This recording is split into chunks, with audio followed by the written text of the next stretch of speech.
오늘 우리에게 주시는 말씀 고린도전서 1장 18절 한 절 말씀입니다. 십자가의 도가 멸망하는 자들에게는 미련한 것이요 구원을 받는 우리에게는 하나님의 능력이라. 아멘. 할렐루야. 오늘 하나님 말씀의 제목은 당신은 십자가를 아십니까? 라는 제목으로 저와 여러분이 은혜를 나누겠습니다. 우리 옆 사람과 인사 한번 할까요? 십자가를 튼튼히 붙잡읍시다.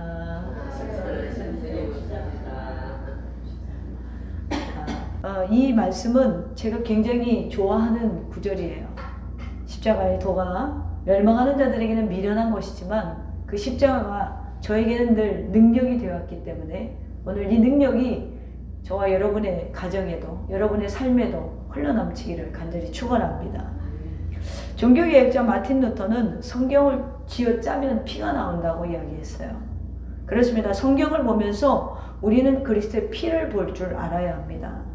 구약에서는 짐승의 피가 흐르고 신약에서는 예수 그리스도의 피가 흐르는데, 그러면서 예수님의 피가 보이질 않느냐, 구약에서 예수님의 피가 보이지 않느냐, 그것이 아니라 구약의 놋제단은 신약의 십자가의 모형이 되겠죠.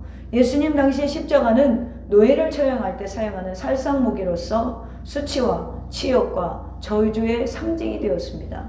그러나 주님이 갈보리에서 십자가를 지신 이후에는 은혜와 구원과 사랑의 상징이 되었죠. 그러므로 성경이 가는 곳곳에 주는 메시지는 그리스도의 구원의 완성, 그리스도가 우리를 너무 사랑하여서 이 땅에 오셔서 자신의 생명까지도 내어주신 바로 십자가의 도를 말하고 있습니다. 오늘 제가 여러분께 묻고 싶은 게 하나 있습니다. 여러분은 성경에 나타난 십자가의 도를 무엇이라고 생각하십니까? 그렇다면 여러분은 주님의 십자가에 내어준 여러분 세인의 그룹에 속합니까? 아니면 주님의 십자가에 동참한 성도의 반열에 속합니까? 성경을 보면서 많은 사람들이 그냥 세속의 그룹에 속하는 사람이 있고요. 어떤 사람은 십자가에 동참한 성도의 반열에 참여한 사람이 있어요. 오늘날 교회 안에 있으면서 세속의 그룹에 속한 사람들이 굉장히 많습니다. 십자가의 의미를 모르고 오늘도 나와서 하나님께 예배하는 자들이 어마어마하게 많다는 것입니다. 현재 성도 중에 여러 가지 그룹이 있다고 하는데, 현재 성도 중에서도 가룟 유다의 그룹이 있어요. 만약에 내가 스스로 진단해 볼 때 내가 재물에 눈이 어두워 살고 있다면 아마 나는 가룟 유다에 속할 확률이 높은 사람이에요. 저도 한때는 가룟 유다에 속하기 확률이 높은 사람이었어요. 유다는 주님의 제자로 부름을 받았으며 돈깨를 맡을 정도로 신임을 받은 사람이었죠. 그러나 그는 배은망덕자였고 배신자로 정략하고 말았습니다. 가룟 유다는 돈에 눈이 어두워서 너의 몸값인 은 30의 선생을 판 자가 되었죠. 오늘 내 자신도 혹시 세상의 재물에 눈이 어두워 예수를 등지고 살아가지는 않는가? 교회 안에 있으면서 마음은 저 멀리 예수님과 멀리 있지는 않는가? 또 성도 중에는 본디오 빌라도라는 그룹이 있습니다. 만약에 오늘 내 삶의 방식이 권력의 눈이 어두워져서 계속해서 타협하고 있다면, 내가 가진 것을 놓지 못하고 위협을 받을 때마다 내가 타협하고 있다면 아마도 우리는 이 그룹에 속하게 될 것입니다. 빌라도는 세속적인 인기와 명예와 권세가 두려워서 생명의 줄을 못 박는 자리에 그저 못 이긴 척하고 내어주고 말았어요. 가이사르에게 충성을 다하다가 결국 하나님의 버림을 받게 되었죠. 또 어떤 이는 교회 안에서 구레네 시몬의 그룹이 있습니다. 구레네 시몬은 예수님이 십자가 지시고 가실 때 우연히 만나게 되어서 같이 십자가를 지고 마지막 길을 오르게 되죠. 갈보리 언덕을 오를 때 로마 병정들이 억지로 끌어다가 십자가를 같이 지게 한 사람이에요. 처음에는 억지로 내가 이걸 왜 져야 되지? 당신들 나 죄인으로 보면 안 돼? 막 이런 마음으로 로마 병정들이 무서워서 마지못해 예수님 곁에 서 있었어요. 그런데 시간이 갈수록 이 저주의 십자가를 내가 져야 할 것인데 왜 예수님께서 지고 계시지? 이 사람이 무슨 잘못을 해서 이 십자가를 지고 있지? 이 깨달음과 함께 예수 그리스도를 영접하게 되죠. 내가 스스로 지지 못했더라도 억지로라도 구원의 십자가를 졌다면 다행스럽게도 그는 이 반열에 참여한 것입니다. 여러분, 주님이 십자가 지고 가는 골고다 현장에 동참하여서 억지로라도 십자가를 지고 간 것은 여러분 마가복음 15장 21절의 말씀과 같이 놀라운 축복입니다. 그러나 우리가 기억해야 할 한 가지 사실은 억지로 지고 가는 십자가에는 기쁨과 즐거움과 감격이 여러분의 삶에 없다는 것입니다. 엊그저께 아는 목사님의 설교를 우연히 듣게 되었는데 아마도 교회 운영이 있어서 대출금 때문에 굉장히 어려움을 당하셨나 봐요. 그래서 고민을 하고 기도를 하고 있는데 아들이 전화가 왔더래요. 아버지, 교회 계좌번호가 뭐예요? 그래서 계좌번호를 알려줬더니 이 아버지 목사님이 생각하기에 상상 이상의 돈을 아들이 입금을 한 거예요. 근데 그 통장에 돈이 들어왔다는 문자를 받고 이 목사님이 가슴이 너무 아팠던 거예요. 왜 아팠냐면 그 아들이 제가 알기로 한 22세 정도 됐는데 부모님이 도와주지 못하니까 개척교회가 무슨 돈이 있겠어요. 도와주지 못하니까 이 아들이 나가서 그 택배회사 물류창고에서 밤새워서 9시간씩 일을 하고 끙끙 앓고 막 일해가지고 번 돈이에요, 이게. 지난 1년간. 근데 아버지 대출금 일부라도 갚으세요. 그리고 그 돈을 아이가 흔쾌히 내준 거예요. 근데 사실은 이 아이는 이것을 대학 다니려고 모으는 거였어요. 휴학을 하고 또 돈을 벌어서 또 한 학기를 마치고 또 한 학기 휴학하고 돈을 벌어서 학교를 다니고 이런 형편이었단 말이에요. 근데 아이의 목표는 대학을 다음 학기에 들어가려고 마치려고 돈을 벌었지만 이게 뜻하지 않게 아버지 교회 대출금 갚으라고 이걸 입금해버린 거예요. 그러니까 아버지가 이걸 아니까 아버지 마음이 얼마나 마음이 아팠겠어요. 그 설교 내용의 일부가 이런 내용이었는데 아버지는 아이가 날마다 그 물류창고 가서 무거운 걸 지면서 몸이 쑤시고 아파서 끙끙매면서도 일을 나가는 거를 지켜본 사람이잖아요. 너무 아버지의 마음이 아플까 생각이 됐대. 저도 목회하면서 경제적으로 힘들 때 우리 남편 집사님한테 굉장히 미안한 적이 있었거든요. 말할 수 없이 미안했고 지금도 미안할 때가 많죠. 그런데 여러분 영적인 의미에서 보면 그 목사님 아들도 그렇고 제 남편도 그렇고 여러분 십자가를 얼떨결에 같이 지게 된 거예요. 그렇죠? 구레네 시몬과 같이 얼떨결에 같이 지게 된 거예요. 목회의 동력자로 즉 십자가를 같이 지고 가는 사람들이기 때문에 함께 힘들었던 거예요. 그 구레네 시몬 십자가를 같이 지는 그 순간에는 그 무게를 견디느라고 같이 힘들었을 거예요. 아마 저는 그 목사님한테 그렇게 위로해주고 싶었어요. 아들이 얼떨결에 같이 십자가를 지고 목사님의 동역자로 성장했네요. 저는 믿습니다. 하나님께서 그 아들을 하나님이 채워주시고 대학교를 잘 마칠 수 있도록 주님께서 도와주실 거라고 믿어요. 여러분 우리는 하나님을 목적으로 두고 가다 보면 하나님은 나머지 것들을 우리가 도와주는 것들을 너무나 많이 체험하고 살아가고 있지 않습니까? 사실 교회 안에 지체는 우리 모두가 지체란 말이에요. 모두가 이 교회라는 그런데 들어올 때 뭘 보냐면 건물 꼭대기에 달려있는 십자가를 바라보고 들어와요. 그런데 여러분 교회 안에 있는 이 지체는 십자가 건물 꼭대기를 바라보고 있는 것이 아니라 건물 꼭대기 아래에 있는 것이 아니라 그 십자가를 바라보고 그 십자가를 같이 지고 가는 영적인 공동체라는 걸 잊지 말아야 돼요. 우리는 모두가 영적인 공동체라는 개념을 잊지 말아야 돼요. 얼떨결에 여기 들어왔는데 여러분 이 십자가는 같이 들고 가는 거예요. 구레네 시몬과 같이 그냥 구경하러 왔는데 어떤 사람은 여기서 평생 십자가를 같이 지고 가는 거예요. 그러니까 교회는 십자가 아래에서 모든 지체가 그 십자가를 같이 제공하는 공동체라는 것이죠. 그러므로 교회 안에 구레네 시몬 같은 그룹이 성전의 기둥이 되는 줄로 믿으시기를 바랍니다. 전 이런 자들이 천국에서도 성전의 기둥 될 줄로 믿습니다. 마지막으로 어떤 그룹은 아리마대 요셉의 그룹이 있어요. 아리마대 요셉은 존귀한 공회원으로서 당돌이 제사장이 가서 예수의 시체를 가져와서 한 번도 사용치 않은 자신의 새 무덤에 주님을 장사한 사람이죠.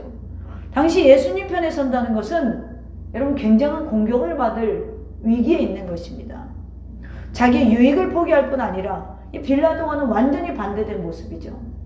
어려움과 고난을 감수해야 되는 것이에요. 그러나 그가 당돌이 나갈 수 있었던 것은 십자가의 도가 무엇인지 깨달았기 때문에 그래요.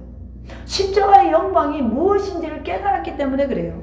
오늘 우리는 신앙을 안주하는 데 포커스를 맞추고 나가려고 해요. 교회 와서 내가 좀 편안하고 싶고, 교회 와서 내가 좀 복을 받고 싶고, 교회 안에 와서 내가 좀 뭔가 하나님의 위로를 받고 싶고, 여기에만 너무 치중되어 있어요. 물론 하나님은 그런 분입니다. 그런데 신앙의 목적이 거기에만 초점을 맞추고 있다는 거예요. 그러니까 십자가와 반대되는 삶을 살아가죠. 그러니까 위로가 없네? 왜 하나님이 내가 기도해도 도와주시지 않으지? 하나님은 기가 막힌 것이 아닌가? 하나님이 나한테 어떻게 이럴 수 있지? 성경은 신앙은 계속해서 자라나가야 된다고 이야기하고 있어요. 예수님도 천국은 침노하는 자의 것이라고 해요. 신앙을 성장해 나가기 위해서 우리는 조금 우리가 손해보더라도, 조금 우리가 핍박을 받더라도 당당히 십자가 앞으로 나올 줄 알아야 할 줄로 믿으시기를 바랍니다. 오늘 내 삶을 보니 기쁨으로 사명을 감당하고 있다면 나는 이 아리마대 요셉의 그룹에 속한 줄로 믿습니다. 사랑하는 성도 여러분, 우리는 성경에서 십자가를 발견하지 못하면 영적인 장님이에요. 십자가의 의미를 신앙생활을 30년, 40년 하면서도 찾지 못하고 있다면 여러분 이거는 영적인 장님밖에 될 수가 없어요. 성경의 주인공은 예수님이고요. 예수님의 고연 사역은 십자가이고요. 그 눈이 여러분 열려야 될 줄로 믿으시기를 바랍니다. 열리지 않으면 아무리 십자가에 대해서 이야기를 해도 의미가 없는 거예요. 그래서 사도 바울은 오늘 본문에서 십자가의 도가 멸망하는 자들에게는 미련한 것이요 구원을 받는 우리에게는 하나님의 능력이다 라고 했어요. 이제 십자가의 참도를 깨달은 바울은 십자가만을 자랑하기로 합니다. 그러나 내게는 우리 주 예수 그리스도의 십자가 외에 결코 자랑할 것이 없으니 그리스도로 말미암아 세상이 나를 대하여 십자가에 못 박히고 내가 또한 세상에 대하여 그러하리라. 여러분 이제 성경 속에서 그리스도의 십자가의 참뜻을 알고 이제 우리도 그리스도의 십자가만을 자랑하는 성도가 되기를 소망합니다. 네, 그러면 좀 더 깊이 살펴보면 이 중에 너무도 확실하고 중요하고 분명한 십자가의 도를 몇 가지 살펴보기로 합니다. 첫째로 성경에서 나타난 십자가, 아담이 입은 가죽옷이 십자가를 상징합니다. 구약 성경의 십자가의 모형이 없는 것이 아니죠. 창세기 2장 17절에서 범죄한 인생에게 죽음은 피할 수 없는 저주였어요. 그래서 이 저주받은 인생은 에덴 동산에서 버림받게 됩니다. 그리고 하나님으로 하여금 에덴 동산으로 들어갈 수 없도록 천사들을 동원하여 화영검으로 지키게 했죠. 이러한 아담과 그 아내에게 가죽옷을 지어 입힌 것은 범죄한 인생은 이 옷을 입어야만이 공의의 하나님 앞에 설 수 있음을 보여주는 것입니다. 가죽옷은 죄를 가리우는 옷이었어요. 범죄한 아담은 하나님의 얼굴을 피하기 위해서 무화과 나무 잎으로 옷을 만들어서 숨어 있었죠. 그러나 인간의 노력은 보잘것없잖아요. 그래서 하나님이 속죄의 피 흘림 없는 여러분 죄 사함이 없음을 상징하기 위해서 가죽옷을 입히셨어요. 이 가죽옷은 우리에게 평안을 주는 옷이에요. 아담이 만든 나뭇잎은 계약을 파괴한 두려움과 공포와 불안을 이길 수 없지만 인간을 하나님이 입혀주시는 공의의 가죽옷을 입고 심령에 잃어버린 평안을 찾게 됩니다. 이 가죽옷은 세상의 고통을 이기는 옷입니다. 여러분, 그리스도의 십자가는 여러분을 이기게 하는 줄로 믿으시기를 바랍니다. 그 그리스도의 십자가는 여러분에게 평강을 주고 여러분에게 고통을 이기게 하는 여러분 십자가인 줄로 믿으시기를 바랍니다. 인생의 불행과 비극은 우리가 하나님께로부터 떠남에서부터 시작되는 거예요. 마음이 공허하고 교회 나와도 외롭고 쓸쓸한 것 같고 왠지 인생에 나 혼자인 것 같고 나만 불행한 것 같고 여러분 이런 마음이 든다면 여러분 우리의 마음 상태가 지금 하나님과 가까이 있는지부터 살펴보세요. 하나님과 내가 지금 동행하고 있는지부터 살펴보세요. 하나님은 그런 감정을 주시는 분이 아니에요. 하나님은 늘 우리에게 기쁨과 감사와 여러분 우리 마음속에서 생명의 성령의 법이 샘솟듯이 이른다고 하시잖아요. 그렇습니다. 아담과 하와가 하나님 명령에 순종하지 못하고 죄를 범한 후에 여러분 인생의 평강이 깨져버렸어요. 그러나 그 가죽옷을 지어 입힘으로 말미암아 다시 평강을 찾았죠. 바로 그리스도의 십자가는 바로 여러분 가운데 평강을 찾아주는 줄로 믿으시기를 바랍니다. 성경에서 나타난 십자가 두 번째는 유월절 어린 양의 십자가이죠. 지금 우리가 살고 있는 세상에는 완전한 구원이 없죠. 여러분 사람들은 지금 죄와 사망과 저주의 권세 아래 죽어가고 있어요. 여러분 세상 살아가다 보면 참 죽을 일밖에 없지 여러분 우리가 그 죽음에서 해방될 일이 없어요. 이것은 일찍이 모세와 이스라엘 백성들의 애굽에서 바로 왕의 권세에서 빠져나오려면 자신들의 힘으로 벗어날 수 없을 것 같은 현상을 보여줍니다. 그렇습니다. 오늘 성도들도 이 애굽에 있는 이상 심판을 피할 수가 없어요. 이 저주를 피할 수가 없어요. 거기에서 끊고 나와야 돼요. 진정으로 주님을 만나는 은혜가 있어야 된다는 거예요. 그리스도의 피가 우리 심령 가운데 흘러 넘쳐야 된다는 거예요. 여러분 우리가 하나님의 진노를 피할 수 있는 유일한 방법은 유월절 어린 양 피를 문설주에 바름으로만 가능하다고 출애굽기 12장 7절에 말하죠. 바로 여기에 그리스도의 십자가의 모형이 있는 것입니다. 여러분의 삶 속에서 그리스도의 대속에 피가 묻어 있으면 우리는 구원받을 수 있어요. 여러분의 심령 가운데 성령 세례를 받고 우리 심령 가운데 성령의 인침이 있으면 여러분 악한 영들이 여러분들에게 다가왔다가도 우리가 하나님의 자녀임을 보게 된다는 것입니다. 저는 가끔 저 자신을 시험하고 싶은 때가 있어요. 정말 제가 은혜 받은 사람인지 지금도 주님이 나와 함께하고 있는지. 제가 고등학교 때 분명히 당신은 하나님의 자녀입니다. 당신을 지키는 수호천사가 있습니다. 라는 음성을 들었지만 그래도 그 후로도 제가 범죄한 것이 너무나 많잖아요.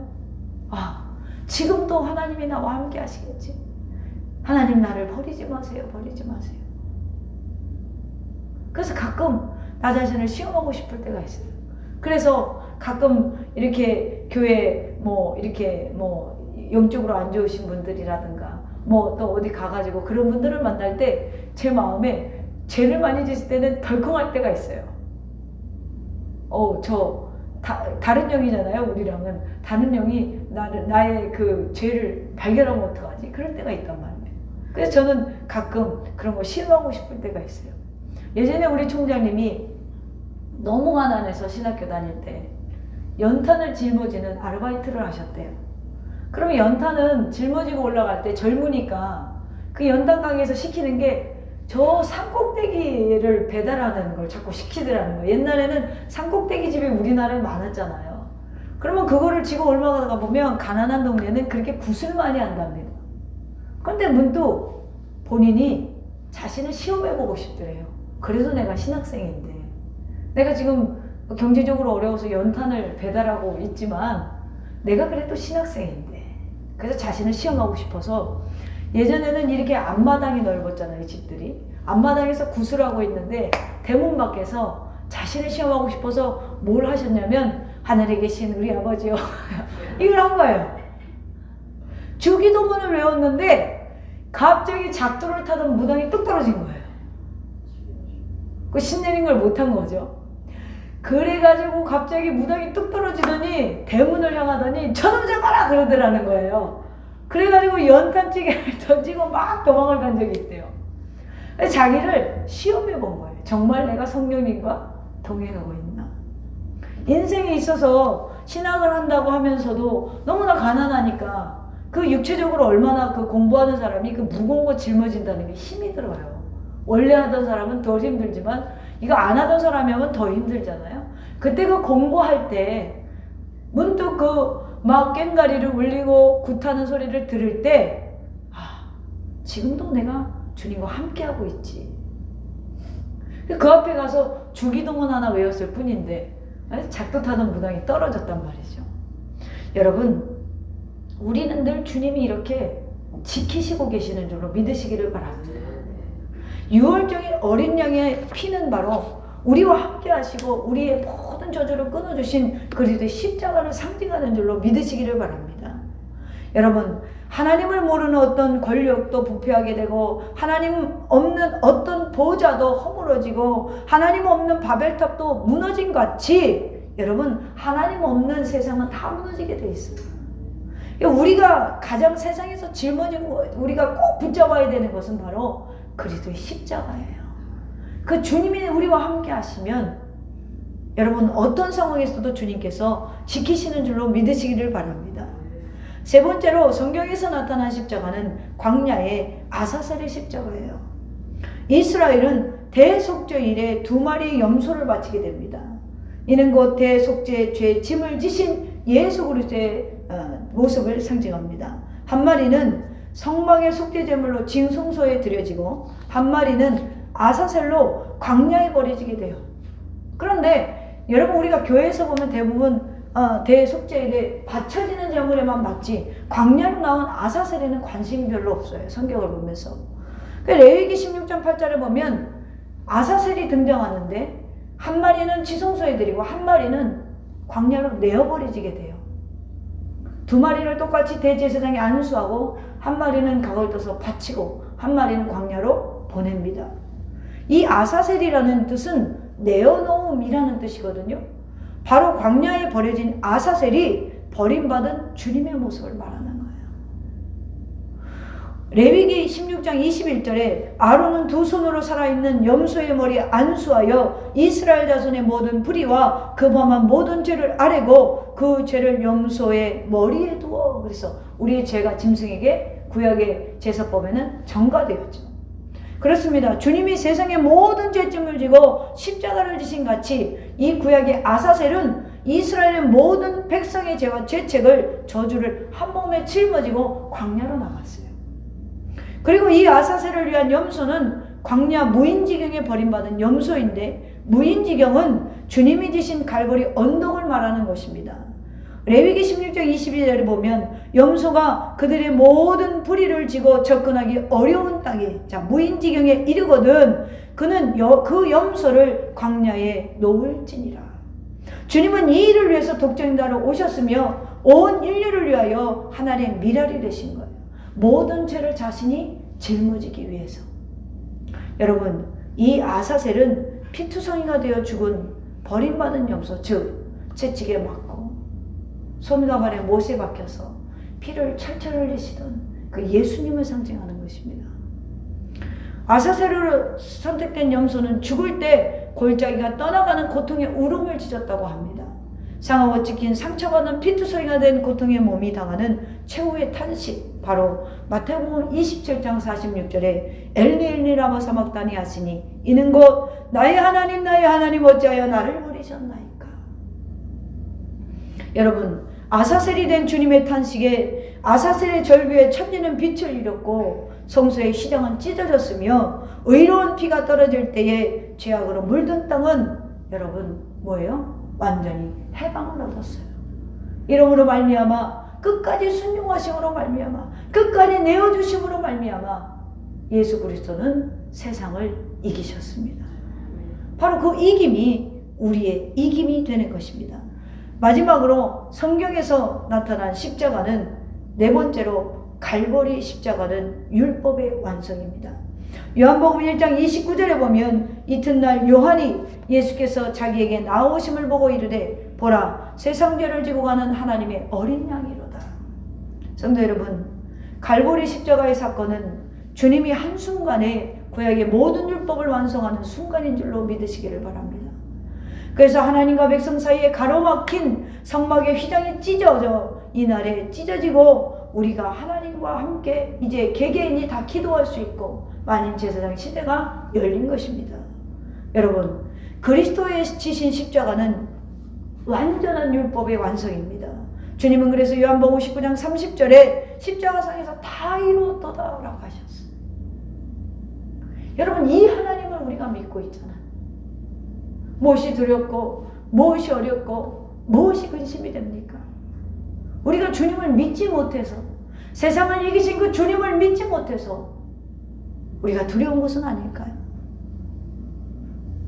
마태복음 27장 50절에 보니까 이에 성소 휘장이 위로부터 아래까지 찢어져 둘이 되고 땅이 진동하며 바위가 터지고 그는 하나님과 우리 사이에 가로놓인 죄악의 담을 허물어 버리셨나이다. 이것이 그리스도의 사랑의 증거입니다. 십자가는 희생이지만 여러분, 그 희생에 나올 수 있었던 동기는 그리스도가 우리를 사랑함이에요. 저는 늘 강조하는 것이 주님을 더 사랑하세요. 다들 하나님의 일을 하거나 또 교회에서 봉사하거나 또 우리가 신앙생활 하다 보면 지치고 힘들 때가 있어요. 왜 없겠어요? 신앙생활 하다 보면 주님과 숨바꼭질 할 때가 있어요. 우리가 신앙생활에서 조금만 하면 이렇게 이만큼 올라와가지고 세상을 다 얻은 것 같잖아요. 저는 어렸을 때 우리 어머니가 기도만 하니까 집에 제 나이 때는 쌀 떨어지는 게 없거든요. 제 나이 때는 쌀 떨어지는 시대가 아니에요. 그잖아요. 여러분들 자녀랑 비슷한 것 같은데 쌀 떨어지는 시대가 아니잖아요. 근데 맨날 기도만 하고 있으니까 가끔 쌀이 떨어질 때가 있어요.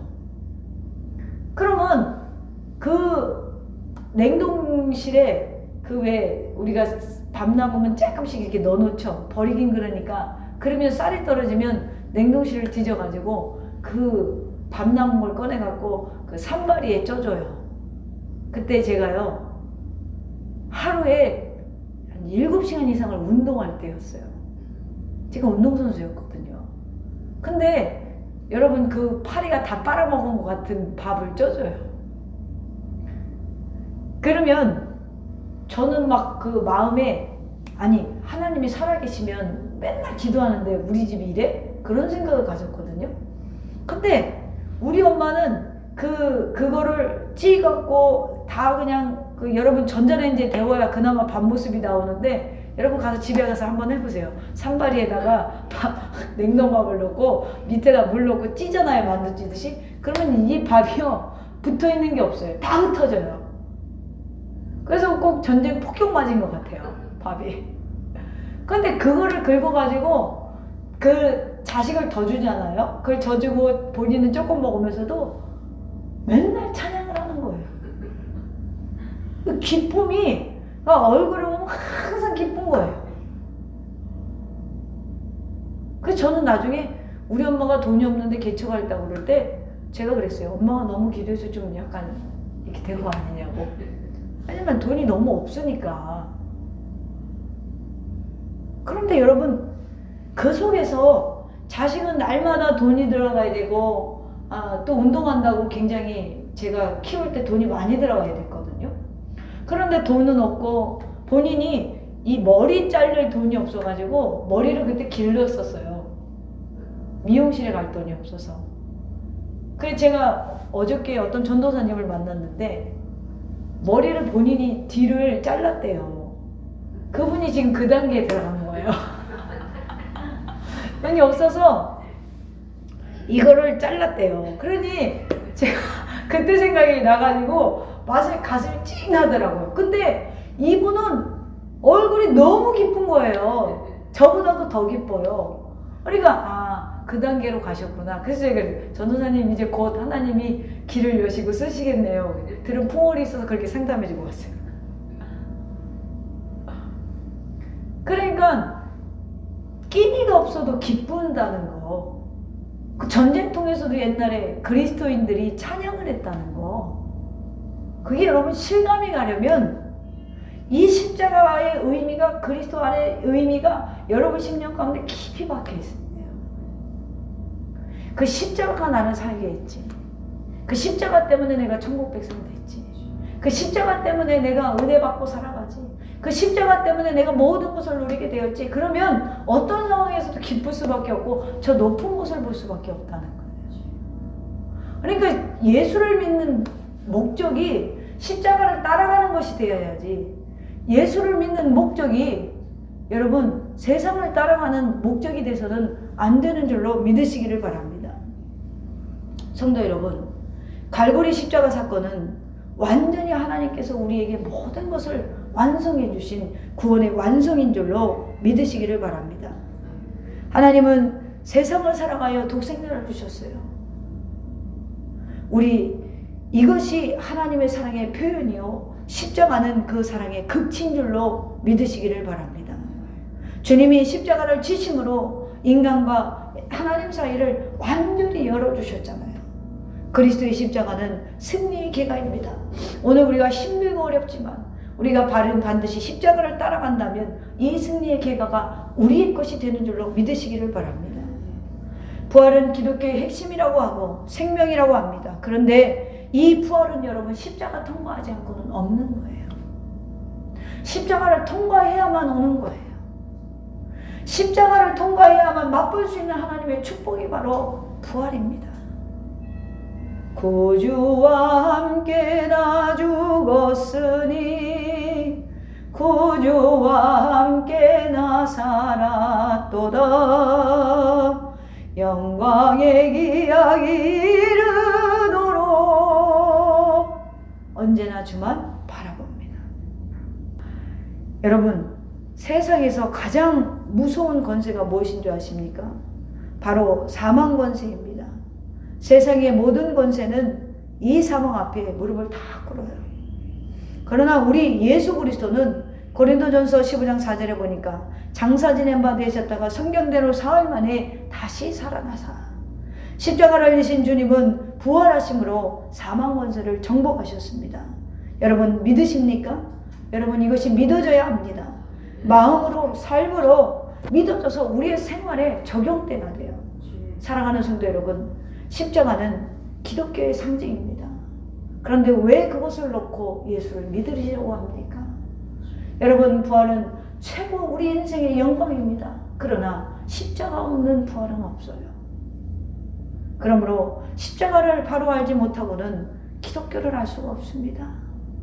그러나 많은 불신자들이 이 십자가의 도를 무식하다고 하죠.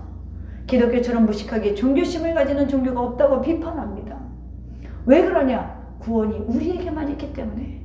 우리는 눈에 뵈는 게 없는 거예요. 구원이 우리에게만 있잖아요. 할렐루야.